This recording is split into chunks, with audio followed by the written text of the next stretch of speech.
தேரை வடம் பிடித்தால் இவ்வளவு பலன்களா? தெரிஞ்சுக்கலாம் வாங்க. கோயில் திருவிழாக்களின் உச்சக்கட்டமே அந்த பிரம்மாண்டமான தேரோட்டம்தான். ஆயிரக்கணக்கான மக்கள் திரண்டு நின்று அந்த தேரை வடம் பிடித்து இழுப்பதன் பின்னணியில் பொதிந்துள்ள ஒப்பற்ற ஆன்மீக பலன்கள் உங்களுக்கு தெரியுமா? தேரை வடம் பிடித்தால் 7 பிறவி பாவங்கள் தீரும் என்பது வெறும் சொல்லல்ல, அது ஒரு ஆழமான நம்பிக்கை.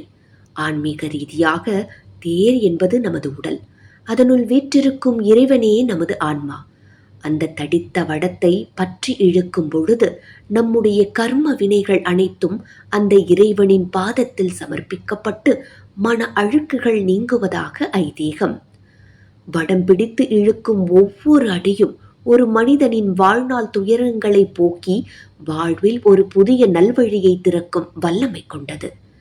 சாதி, மதம், அந்தஸ்து என அனைத்து பாகுபாடுகளையும் தகர்த்தெறிந்து இறையருள் என்னும் ஒரே உயரிய நோக்கத்தில் ஆயிரக்கணக்கான கைகள் ஒன்றிணைந்து அந்த வடத்தை இழுக்கும் பொழுது அங்கு நிலவும் கூட்டு பிரார்த்தனை ஈடு இணையற்ற பலன்களை தரும்.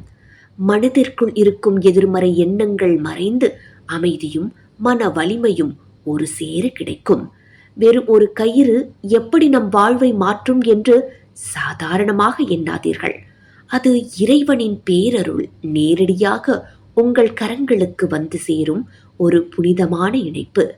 அந்த பக்தி பரவச நிலையின் வடத்தை பற்றி இழுக்கும் பொழுது நம்முடைய அகங்காரம் அழிந்து பணிவும் பக்தியும் மேலோங்கும்.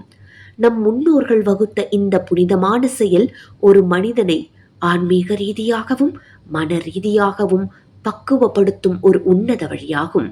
அடுத்த முறை உங்கள் ஊரில் தேரோட்டம் நிகழ்ந்தால் வேடிக்கை பார்க்காமல் அந்த வடத்தை ஒரு கைப்பிடியுங்கள். அந்த ஒரு பிடி கயிறு உங்கள் வாழ்வின் திசையையே மாற்றக்கூடும்.